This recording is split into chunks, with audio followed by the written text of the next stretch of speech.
Dan ini dia pesawat sudah diterbangkan. Kalau tadi pesawat itu dari arah kau menuju ke arah kiri ya, di Yes. bawahnya Camp Alpha. Sekarang nggak kebalikannya nih. Dari Betul. kiri bawah menuju ke arah kanan atas. Ya, dan kita juga sempet kepo nih. Masih kepo sih sekarang. Kira-kira bootcamp bakalan diisi oleh 2 tim. Kita lihat di mana area, mana Bigetron, mana Morph, dan sepertinya berbarengan di Wah, bootcamp. ini dia ternyata. Bootcamp akan rame di sana dan Painan pun juga begitu. Ada 2 tim yang turun di Painan dan ada 2 tim yang turun di Bootcamp. Akan kita lihat seperti apa pertarungan antara Morph dan juga Bootcamp. Sama-sama nabrak tengah lagi dan lagi. Yes, sama-sama berada di center bootcamp dan udah mulai terdengar tappingan fire dari kedua tim berusaha nge-suppress masing-masing dari tim. Ya, dan kita lihat kali ini nampaknya dari seorang Summer sudah mendapatkan Thompson juga. Di atas Summer ada 2 pemain dari Bigetron. Dan kalau kita melihat harusnya ini informasi masuk banyak banget ke arah Morph dan juga Bigetron. Karena udah kedengeran dak-dikduk banyak sekali step di sini. Setuju, berarti kalau misalkan kita Morph berada di level bagian 1 dan sementara itu di bagian level 2 itu diisi oleh tim Bigetron. Dan lemparan granatnya belum berhasil mendapatkan 1 knock ke arah tim Bigetron, Sans. Ya, sementara itu kalau kita lihat nampaknya memang 4 player dari Bigetron, 4-4-nya ada di arah atas dan 4 pemain dari Morph. Oh enggak, Summer dia akan coba ngeflank dari arah yang berbeda. Wow. Akan memberikan point of view yang berbeda ke arah pemain-pemain dari tim Morph. Wow, udah ada lemparan granat tapi sayang sekali granatnya mantul begitu aja, nggak bisa dimanfaatkan dengan sangat baik. Sementara itu Summer dia melakukan TPP masih di bagian bootcamp dan sementara itu oke, ada fight udah mulai terjadi di area sekitaran Painan. Ya, kalau kita lihat Painan juga cukup berdarah di arah sana, namun kita akan lihat kali ini. Nah, itu dia Uni sudah tertakedown, akan coba diselamatkan oleh Hands. Namun Hands, apa yang terjadi? Ada seorang avatar dari belakang dan kita melihat kali ini 2 pemain dari Dewa United harus tertakedown. Akan coba di end begitu saja. Masih ada 2 yang lainnya lagi di atas. Ada Kryzen dan juga ada Oke Ozora. Akan coba di end dengan DBS namun belum berhasil dan kita melihat akan coba ada gerebekan juga ke compound dari pemain-pemain Dewa United kali ini. Dan kita melihat ada 3 pemain bahkan 4 pemain bahkan sudah berkumpul dari 69 untuk menggerebek compound dari Oke Ozora yang tinggal sendirian. Last man standing dari Dewa United dan kita melihat kali ini push dilakukan. Mereka ada depan bisa berapa satu dan tidak bisa. Itu dia 6-9 memulangkan Dewa United dan kita melihat kali ini Painan benar-benar berdarah-darah. Yes, dan kita kembali lagi di fight sebelumnya di mana Morph masih tetap kokoh bertarung dengan tim Morph. Itu berarti dia fight di Painan lebih cepat waktunya daripada fight di Morph antara Morph dan juga Bigetron. Tapi itu menguntungkan kita, jadi bisa lihat dua-duanya. Iya, setuju. Jadi dapat dua-duanya ya kan. Oh, berarti mereka udah calling-callingan tuh ya. Bentar ya. Gue ya, soalnya calling dulu dah. Ntar habis itu baru di sini ya. Itu. Oke, di sini masih terus TPP satu sama lain. Belum ada 1 knock juga yang terjadi dari masing-masing player dan juga HP-nya masih full semua. Masih terus ngelock posisinya, belum ada pergerakan tambahan lagi. Ya, kalau kita lihat nampaknya ini pemain-pemain dari tim Morph masih melakukan TPP gaming, sementara itu dari Bigetron juga sama. Mereka nggak bisa melakukan hal ini terlalu lama. Karena kalau terlalu lama mereka nggak bisa melanjutkan untuk melakukan looting juga. Nggak bisa untuk melakukan langkah-langkah selanjutnya di game kali ini. Mereka nggak bisa memilih untuk rotasi kemana. Karena kemungkinan besar kalau ini terlalu lama mereka ketinggalan untuk melakukan rotasi. Ya, kayak 5 menit aja itu bakalan wasting time banget sih. Apalagi kalau misalkan kayak dari resource juga masih kurang banget. Juksi dia belum punya helm, belum punya vest, belum punya apapun itu, cuman megang Uzi doang di tangannya. Itu bakalan menjadi suatu kerugian kalau misalkan mereka tetap maksain ingin TPP aja di sini. Nah, kalau kita lihat kali ini dari seorang Summer benar-benar masih coba stay semuanya, masih melakukan setup, sama-sama melakukan setup, masih belum ada open fire yang dilakukan dari kedua tim. Bahkan kalau kita lihat kali ini dengan Thompsonnya, seorang Summer sudah sangat siap. Ini tinggal menunggu siapa yang melakukan inisiasi terlebih dahulu, tinggal menunggu siapa yang knock duluan, ini pasti akan langsung melakukan rush. Tinggal menunggu siapa yang bakal membuka fight-nya terlebih dahulu. Jadi kalau misalkan gak ada yang buka fight, mereka bakalan saling sama-sama gontok-gontokan diem-dieman aja untuk sementara waktu. Ya, nampaknya dari kedua tim ini masih belum ada fight dan kita berpindah ke arah yang lainnya. Nampak dari tim Geek, mereka akan coba melakukan rotasi dengan sebuah bagi, akan langsung saya masuk ke dalam circle. Begitu juga dengan pemain-pemain dari tim RRQ, yang mana di match kedua sebenarnya mereka bermain dengan cukup baik namun tidak bisa menyelesaikan dengan WWCD. Ya, setuju. Dan juga di sisi lainnya Aura dia bakalan berhadapan dengan tim Genesis Dogma. Seorang Rosezi juga udah mengetahui kalau misalkan di compound depannya ditempatin oleh tim Genesis Dogma dan bakalan diserbu begitu aja. Mereka harus was-was banget jangan sampai ter-HBD posisinya oleh tim Genesis Dogma, karena sering banget banget banyak player yang berulang tahun di bootcamp karena sering dikasih surprise atau kejutan. Betul. Sering ada HBD ya di arah bootcamp dan kita melihat kali ini dari Genesis Dogma nampaknya mereka melakukan split 2-2. Sementara itu dari Aura mereka akan coba melakukan fight bersama-sama 4 orang di satu area yang sama. Namun dari Genesis Dogma Gits kali ini sudah membagi 2 arah yang berbeda. Satu orang laku melakukan open fire dan itu dia Jaden. Tertakedown di sana. Akan coba di follow up kali ini oleh seorang Nichil. Dari sisi yang lainnya dia akan melakukan flanking dari kanan. Akankah berhasil mendapatkan angle view yang berbeda? Namun dari seorang No Mercy akan coba menyelamatkan satu rekannya yaitu Jaden. Dan kali ini kita melihat Jaxi juga sudah bergabung di sini. Dan kita melihat nampaknya 2 pemain Rosesi juga ikut tertakedown di sisi yang lainnya. Wow, ini kesempatan untuk Genesis Dogma terus nge-press ke arah tim Aura sementara waktu Daybot bahkan healing terlebih dahulu dan satu player dari Aura Jaden udah berhasil bisa di revive sementara itu Rosesi masih tersungkur lepas belum bisa berhasil di revive oleh seorang JC dan sesuatu akan terjadi. Granat dari seorang No Mercy berhasil mendapatkan seorang Daybot Sanskuy. Ya betul sekali ada balasan kali ini ke arah pemain-pemain dari namun di sisi lain ini dia Ryzen tertakedown dan seorang Summer bagus sekali dia namun dia juga tertakedown di belakang nampaknya ada pemain-pemain dari Bigetron yang melakukan backup. Kita lihat kali Liquid mereka ada depan dan itu dia lagi-lagi dan lagi Bigetron bisa memenangkan fight di arah bootcampnya dan ini dia kalau when Liquid said kalau makan nggak bisa sampai tulang-tulangnya, namun kalau balikin mod bisa sampai tulang-tulangnya. Wow, dan kita fokus lanjut lagi antara fight antara Aura dan juga Genesis Dogma. Satu Panther Knockout berusaha di finish oleh seorang Jaden. Belum berhasil mendapatkan angle shootnya, ada lemparan granat. Coba dimasak dengan sangat matang oleh seorang Jaden. Cuman masih belum mendapatkan target selanjutnya. Sementara itu Nichil berusaha untuk merevive satu player ter-knockout. Ya kalau kita lihat kembali Nichil kali ini menjadi tim rescue ke arah satu rekannya akan coba melakukan revive terlebih dahulu ke arah Daybot dan 2 orang kembali bangkit kali satu orang maksud saya Daybot kembali bangkit akan coba melakukan push juga ke arah kompon-kompon dari pemain-pemain Aura namun kali ini kita lihat nampaknya Jaden punya angle shoot yang sangat-sangat free sekali ke arah bawah namun tertutup oleh sebuah pohon tadi. Wow, itu tadi low banget HP dari seorang Boom ke arah bawah dan juga Jaden masih terus-terusan melempar granatnya ke area bawah. Mampukah mengenokkan satu player dan ternyata belum berhasil mendapatkan target atau korban selanjutnya dan percobaan yang kedua oleh seorang Star. Beralih ke arah Aura dan belum berhasil mendapatkan target juga. Satu demi satu granat terus-terusan dilemparkan oleh kedua tim Sanskuy. Kalau kita lihat posisinya kali ini berbalik. Tadi Genesis Gits itu dia melakukan split 2-2. Kembali kali ini kita melihat ternyata Gits itu 3 pemainnya ngumpul, Aura yang pindah 2-2 sekarang. Oh iya, setuju. Wow, kita lihat Aura akhirnya kembali utuh lagi menjadi 4 player. Sempat tadi di awal-awal sempat intens banget ya, karena 2 player dari Aura langsung ter-knockout begitu aja di awal-awal. Ya, kalau kita lihat nampaknya ada sebuah pergerakan juga melakukan flank ke arah kiri namun menggunakan sebuah bagi harusnya ini suaranya kedengeran juga. Nampaknya akan coba flank jauh banget ini seorang Jaxi dan juga Rosesi. Ya, sekarang meninggalkan No Mercy bersama dengan Jaden untuk menahan pergerakan dari tim Genesis Dogma lainnya. Sementara itu, Boom mengetahui kemana arah yang dilakukan oleh tim Aura. Sementara itu, No Mercy masih terus memberikan suppressing fire ke arah tim Genesis Dogma. Sama hal yang dilakukan dengan tim Genesis Dogma ke arah tim Aura. Ya, kita lihat kali ini Jaden bersama dengan No Mercy akan sekuat tenaga untuk menahan setidaknya pergerakan 4 pemain dari Genesis Dogma. Sudah dikepung dari 4 area yang berbeda, bahkan ada yang melakukan flanking 2 orang tadi untuk mengitari posisi dari No Mercy dan juga Jaden. Dan kita melihat kali ini dari arah atas 2 pemain yang memantau itu benar-benar cerdik sekali permainan yang dilakukan oleh Aura. 2 orang dikirim ke atas untuk melihat ke bawah biar free banget ke arah bawah. Ya, sekarang firepower dari setiap masing-masing player di Aura itu emang benar kuat dan mereka pede nge-split 2-2 begitu jauhnya. Sementara itu Daybird masih terus memberikan spray ke arah tim Aura, cuma belum berhasil mendapatkan angle shoot yang karena dalam, tapi justru malah Aura Rosesi tertangkap nampaknya di area sana. Sementara itu Zexy bahkan fokus mengarah ke arah Boom. Belum berhasil menekan target selanjutnya, hati-hati Jay sudah cukup lawak. Kali tumbang selanjutnya diganti dengan barrier pada ke depan. Boom. Belum berhasil menekan target selanjutnya dan akhirnya percobaan kedua kali itu diambil dan akhirnya Jaxi juga harus dipulangkan ke arah lobby dan Aura rata di posisi ke-14 Sanskuy. Ya, nampaknya kali ini tidak hanya mendapatkan 1, 2, bahkan 4 pemain Aura dipulangkan begitu saja oleh Genesis Dogma Gits. Dan berarti mereka sudah memulangkan, sudah sempat memulangkan 2 tim veteran di PMPL. Kemarin mereka memulangkan Bigetron, kali ini Aura yang menjadi korban mereka. Ini benar-benar tim yang haus akan kill kepada tim-tim yang memang bisa dikatakan tim besar di PMPL. Setuju, ini bakal jadi boostingan banget sih untuk tim Genesis Dogma itu sendiri dan sepertinya Voin juga ingin nggak mau ketinggalan fight antara Genesis Dogma dan bakal mengamati pergerakan aja. Hati-hati ada Booms berada di lower ground tepat seorang aimbot.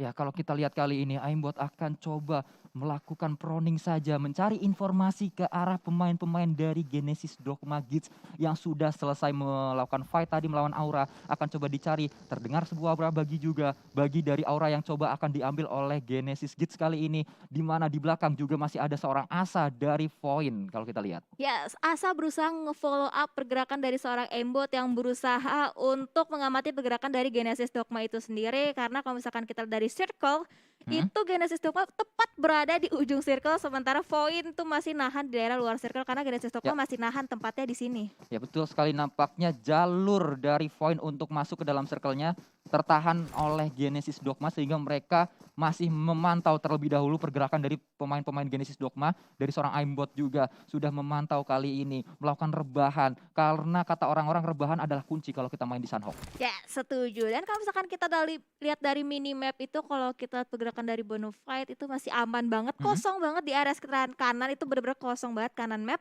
Sementara itu masih butuh effort untuk tim-tim yang masih berada di Pulau A. Dan Void masih terus mengamati pergerakan dari Genesis Dogma dan nampaknya udah mulai berajak satu player udah ke atas, menggunakan M4 dari seorang aimbot. Hampir aja mendapatkan satu targetnya dari tim Genesis Dogma. Sayang sekali, aimbot padahal itu free banget tapi dia gagal untuk men-take down satu pemain dari Genesis Dogma sehingga Genesis Dogma kali ini tahu bahwa di belakang mereka ternyata masih ada satu tim. Akan coba diburu juga pemain-pemain dari Void ini membuka informasi ke arah Genesis Dogma dan gagal sudah upaya HBD yang dilakukan oleh Void tadi. Aimbot sayang sekali miss tadi tembakannya. Yes, sayang sekali. Emang timing menentukan segalanya. Timing itu penting banget, dan sementara itu Void bakal melanjutkan rotasinya mengingat Genesis Dogma karena dia terkena suppressive fire dari arah tim Void, mereka memilih untuk melanjutkan rotasi dan seorang Asa berada di depan. Bahkan sepedon ke depan, percobaan kedua kali untuk melakukan satu player dari Genesis Dogma cuma belum berhasil juga dari seorang Asa. Sayang sekali, tapi justru malah dicil. Oh my god, backup yang sangat teramat baik dari Genesis Dogma. Dan ini dia lagi permainan dari Genesis Dogma cukup rapi, bahkan sudah ditabrak begitu saja seorang Asa. Kita melihat Asa kemarin bermain dengan sangat luar biasa, bisa melakukan predict shot dengan proning ke arah dua pemain EVOS, namun kali ini proning tadi maksud saya spray dari seorang Asa itu gagal untuk mendapatkan satu pemain dari Genesis Dogma yang sedang melakukan rotasi dengan sebuah vehicle. Yes, jadi benar-benar kebalikannya banget. Tadi Void dia berniat untuk meng-HBD Genesis Dogma, tapi justru malah player yang terculik oleh tim Genesis Dogma itu sendiri. Ya kalau kita lihat ini dia kerugian yang didapatkan oleh tim Void. Ini tim pemuncak klasemen bisa dikatakan, ini tim yang bermain dengan sangat stabil di hari pertama dan hari kedua, namun dengan berhadapan dengan Genesis Dogma nampaknya mereka sedikit goyah pertahanan mereka karena tadi mereka sebenarnya melakukan inisiasi terlebih dahulu ke arah Genesis Dogma, namun sayang sekali tadi spray dari seorang aimbot gagal sehingga pertahanan mereka ketahuan, posisi mereka ketahuan maksud saya, dan akhirnya dari Genesis Dogma lah yang melakukan inisiasi untuk melakukan spray ke arah pemain-pemain dari Void. Yes, dan hal itu juga membuatkan Genesis Dogma Void harus lebih lama menahan sakitnya circle, sama halnya dengan Alter Ego yang juga masih berada di luar circle. Sementara itu kita bergeser karena tim Geek. Kalau misalkan kita dari segi positioningnya, mereka nge-splitnya nggak terlalu jauh mengingat ini Sanhok. Dan masih aman juga di posisi sekitaran daerah yang ditempatin oleh tim Geek. Ya kalau kita lihat kali ini ada dua tim maksud saya yang masih berada di luar circle, masih berada di blue zone, ada dari Alter Ego dan juga Genesis Dogma yang sudah mendapatkan 5 poin kill sejauh ini. Yes, dan kalau misalkan kita di sisi map, oke kita balik dulu ke Hijrah. Tapi justru malah bintang yang harus terknockout, ada backup dari seorang Ikyar ternyata Sanskuy. Ya permainan Ikyar sangat bagus sekali, dia bisa melakukan knock ke arah seorang bintang yang mana bintang tadilah sebenarnya melakukan tembakan terlebih dahulu, namun langsung di backup begitu saja. Dan kita melihat kali ini dari tim Onyx tidak hanya fokus ke arah satu tim, dia juga harus fokus ke arah tim yang lainnya, di mana Nick juga harus melihat ke arah Bigetron tadi yang berada di dekat mereka. Yes, mengingat EVOS tidak bermain di match kali ini, akhirnya Paradise dikuasai oleh tim Onyx, sama halnya seperti di Sanhok kemarin. Sanhok tadi, Onyx berhasil menguasai bootcamp seorang diri, dan tadi Ikyar benar-benar backup yang sangat teramat baik. Tadi itu benar-benar tapping dengan seorang Hijrah, tapi dengan backup yang sangat baik mengakibatkan Hijrah bisa selamat. Ya kalau kita lihat ini dia, ternyata circle menuju ke arah center atau menuju ke arah area Pulau B. Dan ini kalau bisa dilihat sebenarnya nggak terlalu ke arah mana-mana. Ini lebih ke utara tapi nggak utara-utara banget. Ini bener ya agak center ya dari area Sanhoknya. Setuju, cukup center dan juga cukup mempermudahkan untuk tim-tim yang jaraknya tidak terlalu jauh ke dalam circle. Dan Lichin kita lihat di sini masih terus menggunakan kali 4 ya dengan menggunakan M4. scouting di area sekitaran, berusaha mengumpulkan informasi sebanyak mungkin untuk masuk ke dalam timnya. Dan di seberangnya ada RRQ juga yang lagi melanjutkan rotasinya. Ternyata cukup banyak tim-tim di Sunhawk yang rotasi menggunakan vehicle kali ini. Ya, ternyata di match kali ini banyak yang menggunakan vehicle dan itu dia. Satu pemain yang menggunakan vehicle akan terus dan langsung tertackle begitu saja oleh seorang bot. Tadi bisa mendapatkan Voldemort yang sudah melakukan rotasi dengan vehicle-nya dengan sebuah motor tadi. Yes, motor dikendarin oleh seorang Voldemort tapi belum mampu menyelamatkan dirinya dari serangan tim Bonafide. Sementara itu tim RRQ menyisakan 3 player aktif.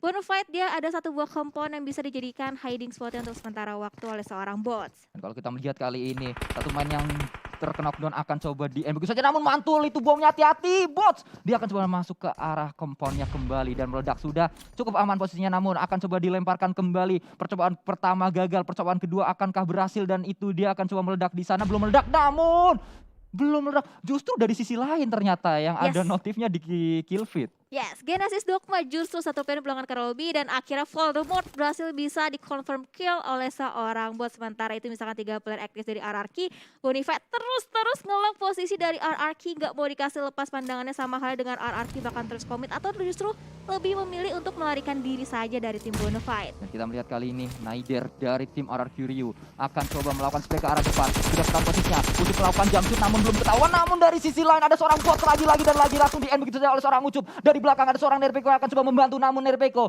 kembali naik ke arah vehicle-nya dan kembali akan coba melanjutkan perjalanan ke arah sisi yang lainnya. Terbagi dua, ada Warung dan juga ada Nerpeko ke arah yang berbeda. Mereka kocar-kacir karena memang dari belakang terus diberondong peluru. Ya, sekarang ingat masih ada 13 tim yang tersisa. Mengingat placement point juga cukup untuk mendongkrak poin-poin klasemen. Sementara itu makanya 2 player dari RRQ lebih memilih untuk engage aja, disengage dari perang tersebut. Betul sekali, dan kita melihat kali ini berganti ke arah yang lainnya masih ada seorang Ikiar dari Boom bersama dengan tim Boom yang lain. Kita masih melihat mereka masih akan terus melakukan looting-looting saja. Namun dari sisi lain ternyata dari tim Onyx bisa mendapatkan seorang Warung, yang mana ini baru kita notice tadi. Warung dan juga Nerpeko itu rotasi, tapi dia nggak rotasi sebenarnya. Dia yang penting keluar aja dari area pertempuran. Ternyata Warung mengarah ke arah tim Onyx dan langsung dipulangkan. Tersisa satu orang last man standing ada di Archer Tower, yaitu seorang Nerpeko. Yes, misalkan last man standing dari RRQ mampu bertahan lebih lama, dan di sisi lainnya Jackhead berhasil mendapatkan satu target yaitu Onyx. Ternyata Onyx habis ngelok tim RRQ kedatangan tamu yang lain, Sanskuy. Betul sekali, ternyata posisi dari Onyx setelah dia melakukan open fire tadi, posisinya ketahuan dan itu memancing tim-tim lain untuk nembak ke arah tim mereka. Yes, 2-1 berhasil tadi ngegrecokin pertahanan dari Onyx dengan menggunakan 1 player dari Onyx, tapi karena jarak yang masih terlalu jauh masih bisa di-revive untuk sementara waktu. Tapi Birds, dia kayak pengen nyamperin Nerpeko atau tidak?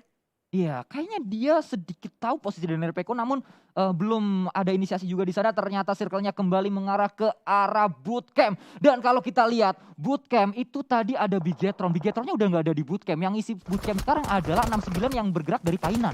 Yes, Bigetron udah terlebih dahulu rotasi dan ternyata langsung di-push oleh 2 player sekaligus dari Bonafide. Bahkan spray down ke arah depan menggunakan Kanebore dan akhirnya berhasil memulangkan last man standing dari RRQ di posisi ke-13 tadi menggunakan Beryl.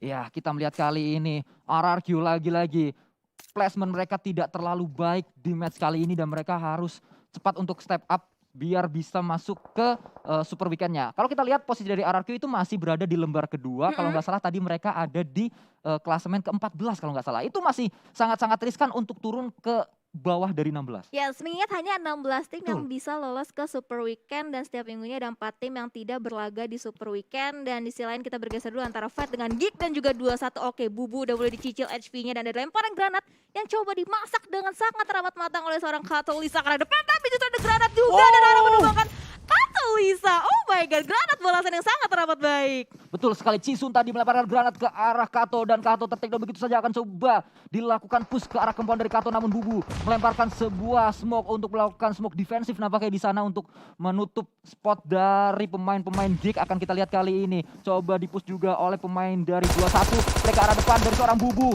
dengan Thompsonnya belum memberikan damage yang berarti ke arah seorang Jacket dan akan coba dilemparkan granat ke arah depan. Kali ini akan coba dilemparkan, akankah berhasil? Harusnya itu nggak berhasil karena berada di area yang berbeda dengan pemain-pemain 21 Yes, Esports. hati-hati.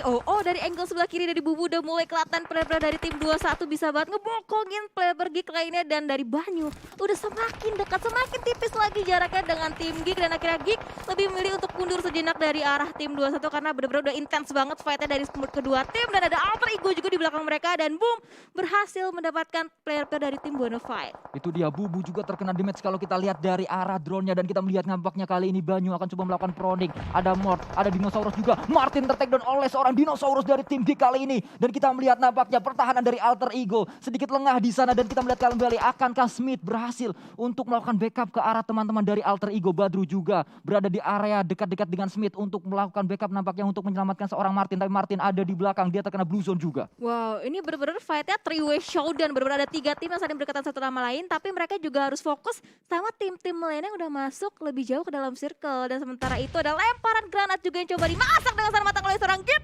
Hampir aja menumbangkan seorang Banyu, hanya memberikan cicilan HP yang sangat berarti. Dan satu player Dinosaurus juga berhasil didapatkan oleh seorang Smith Sanskoy. Ya, kembali kali ini Smith nampaknya bisa melakukan knock ke arah Dinosaurus. Banyu juga knock di sana, Jacket juga knock. Dan kita melihat nampaknya dari tim yang bertanding kali ini dan 2-1 pun dipulangkan karena ada granat dari seorang Morph dari tim Geek. Wow, betul. 2-1 harus dipulangkan di posisi ke-12. Sementara itu fight juga masih terjadi antara Geek dan juga Alter Ego. Smith masih menahan sisi pertahanan bagian belakang untuk mengamati pergerakan dari tim Geek sendiri. Sementara itu Mort berusaha untuk nge-revive seorang dinosaur. Tapi dia nge-revive-nya di luar circle ya, bukannya majuan dikit gitu ya. Kan sakit ya kena Tapi circle. itu dia nutup angle shoot. Oh, Soalnya iya, batu iya, itu betul, dimanfaatkan. betul. Soalnya kalau dia agak maju dikit kayaknya ketahuan sama tim lain. Oh iya benar-benar. Dan sisi lain kita bergeser ke arah tim Bonafide yang misalkan 3 player aktif saja. Dan sisi lainnya kalau misalkan kita di kill wave, booms! Victim berhasil memberikan 1 player dari Alter Ego. Badru dipulangkan ke arah lobby. Dan kita melihat kali ini perjuangan dari tim Bonafide dan kita berpindah ke arah yang lainnya. Nampaknya di sebuah bukit ada banyak sekali tim. Bot melakukan spray ke arah depan, mendapatkan 1 orang, 2 orang bisa didapatkan. Mort bisa didapatkan tadi oleh pemain-pemain dari Bonafide, yaitu seorang bot. Akankah bisa di end? Namun belum bisa di end. Nampaknya Bubu tadi tidak knock, namun hanya low HP saja. Yes, dan Bos juga harus melanjutkan rotasinya masuk ke dalam circle. Mengingat ini udah circle yang kelima, udah semakin sakit aja blue zone-nya. Dan udah banyak banget fight-fight yang terjadi. Zuxi akhirnya fight dengan SG. Pinky berhasil di knock out dan juga Dinosaurs berhasil di knock out seorang Onyx Raffi. Dan itu udah low banget HP-nya tadi seorang Bonafide. Mampukah bisa bertahan dan akhirnya gak bisa bertahan. Sakitnya Playzone membuat Bonafide gak bisa bertahan lebih jauh. Misalkan 1 player aktif saja. Dan kita melihat kali ini nampaknya duel berseberangan dipisahkan oleh sebuah jalan. Akan coba menyeberang pemain-pemain dari Boom dengan melemparkan sebuah smoke untuk membuka jalan. Namun kali ini cloning dari 1 pemain dari Boom, yaitu Nick melangkah ke 1 pemain dari tim Geek. Bubu tadi langsung dipulangkan begitu saja. Dan kita melihat kembali ke arah yang lainnya. Liquid nampaknya itu dia kalau kita lihat di camnya. Liquid kebalik tadi, mengarah ke bawah kepalanya. Yes, lagi cosplay menjadi Spider-Man sepertinya Sanskoy. Sementara itu Liquid masih bersembunyi di balik batunya. Dan juga SG Skylands Gaming harus tereliminasi di posisi ke-9. Liquid, last man standing dari tim Bigetron Red Alien. Sempat mendapatkan WWCD di match pertama, mereka masih akan terus mencoba mencari WWCD selanjutnya. Namun kali ini perjuangan mereka tidak akan mudah dari tim Bigetron. Begitu juga dengan perjuangan dari tim-tim lain. Dari Genesis Dogma, mereka juga masih ada di luar circle, masih ada di blue zone. Bonafide juga berada di blue zone. Yang ada di dalam zonanya itu cuma Victim. Yes, cuma Victim doang yang menguasai circle kali ini. Dan juga Fight Intens menjadi luar circle. Dan sebenarnya ke depan gunakan yang dari seorang Zoid belum berhasil menumbangkan 1 player pun dari arah tim Victim. Ya, Joyce tadi hampir saja mendapat 1 orang, namun 2 orang tiba-tiba hilang dari Victim karena ada pemain-pemain dari Alter Ego tadi. Wow, Alter Ego Smith berhasil mengganggu pergerakan dari Victim. Padahal kalau nggak salah Alter Ego misalkan Smith seorang diri, oke, misalkan 2 player Requiem dan juga Smith yang masih tersisa. Ya kayaknya Requiem dikirim buat healing aja di luar kalau kita lihat, karena dari HP-nya Requiem ini turun terus deh. Nah kan turun terus. Yes, betul. Masih diutus untuk melakukan healing di Sunhawk kali ini. Dan sementara Misteri juga harus knock out. Nick tereliminasi di posisi ke-7 Liquid. Hati-hati, HP-nya udah low banget Liquid. Mampukah bertahan lebih lama dan harus gugur juga gara-gara sakit ya Playzone. Bigetron harus terfinish di posisi ke-5. Dan kita melihat kali ini nampaknya dari seorang Bob akan coba melakukan spray ke arah depan. Ada seorang Cep di sana. Di belakang sebuah pohon sudah ketahuan posisi dari seorang Cep. Namun Bob akan coba menutup, membuka kembali pintunya. Kembali akan kita lihat kali ini. Lane ke arah kiri, belum mendapatkan damage ke arah seorang Cep. Bob dan juga pemain-pemain dari Victim yang lainnya nampaknya akan coba defend dengan sangat total di compound ini. Karena memang ini adalah satu-satunya compound yang ada di dalam circle-nya. Akan kembali spray ke arah depan. Belum mendapat 1 orang. Namun dari 1 pemain tim Victim akan coba maju, nampaknya itu dia Mise dan juga Bob keluar dari compound mereka. Namun mereka akan kembali masuk ke arah compoundnya. Yes, ada spray terus-terusan dilontarkan oleh tim victim karena depan Tuman belum berhasil menekan satu tag dan akhirnya Chip berhasil bisa diamankan oleh tim victim dan 6-9 harus di finish di posisi keempat, misalkan 3 tim tersisa dengan total 6 player yang masih alive. Dan kalau kita lihat nampaknya ini dia dari alter ego Requiem masih terus akan healing di luar sana. Smith akan coba dikirim untuk melakukan push ke arah compound dari tim victim. Ternyata victim hanya hilang 1 pemain, tidak 2 pemain. Tadi saya salah ngomong, ternyata masih ada 3 orang di compound dari tim victim. Dan mereka masih menjadi satu-satunya tim yang punya compound. Wow, ini kalau misalkan nggak ada yang fight ke arah tim victim, bisa jadi victim yang dapetin bener-bener chicken dinner. Tapi mengingat kita masih ada Smith yang berada di compound seberang dari tim victim. Kalau misalkan sampai nggak bisa banget Smith menjadi pengganggu. Dan sama halnya dengan Requiem, Ucup juga sedang melakukan healing-healing di luar zona. Ya, ini dia kalau kita melihat nampaknya yang terjadi di akhir match kali ini. Victim sangat-sangat perkasa berada di dalam circle juga. Mereka hanya berhadapan dengan 1 orang dari tim alter ego yaitu Smith. Yang ternyata memang Smith tidak melakukan healing karena ada Requiem yang dikirim untuk melakukan healing di belakang sana. Dan tanpa mendahului takdir Tuhan harusnya ini sih victim yang mendapatkan WWCD. Namun kita belum tahu karena sempat ada WWCD tanpa melakukan kill. Sempat ada WWCD dengan healing dari tim alter ego juga waktu itu Badu. Ya, dan juga sempat juga ada WWCD dengan clutch. Ya. Wow, banyak banget emang yang terjadi hal-hal seru di PMPL kali ini. Tapi kita mendengar victim udah mulai terdengar ada tembakan spray. Kita nggak tahu itu ke arah mana. Mungkin asal-asal nembak aja untuk memberikan informasi, mencari tahu di manakah tim-tim lainnya berada. Ini victim tinggal nunggu timing aja sih. Ya, dan kita lihat Requiem itu healing gak cuma diem aja, dia coba maju ke arah circle-nya. Dia akan coba mengarah ke arah pemain-pemain dari victim. Kalau kita lihat ini dia, Requiem dia stay di sana, tapi lama-lama dia maju dikit sampai masuk ke dalam circle kalau kita lihat. Soalnya ada soalnya ada 2 orang yang melakukan healing, Requiem dan juga bots dari tim Bonafide, tapi bots kecil cuma diem doang di belakang. Yes, dan Requiem mendapatkan momentum tersebut untuk masuk ke dalam circle dan berhasil HBD seorang bombs. Oh no, Sanskuy. Ini bisa jadi disaster untuk victim karena sangat tidak disangka-sangka. 1 player dari alter ego udah mulai nge-follow up seorang Smith. Dan ini dia Requiem dengan healingnya dia masih masuk ke arah depan. 1 orang lagi kembali akan coba di spray. Namun Requiem ter-takedown. Masih ada Fajar juga dari belakang akan coba melakukan spray ke arah depan. Berganti dengan AVP namun Smith nampaknya alter ego. Winner chicken dinner untuk alter ego. Oh my god. Itulah cara menggunakan meta healing yang benar.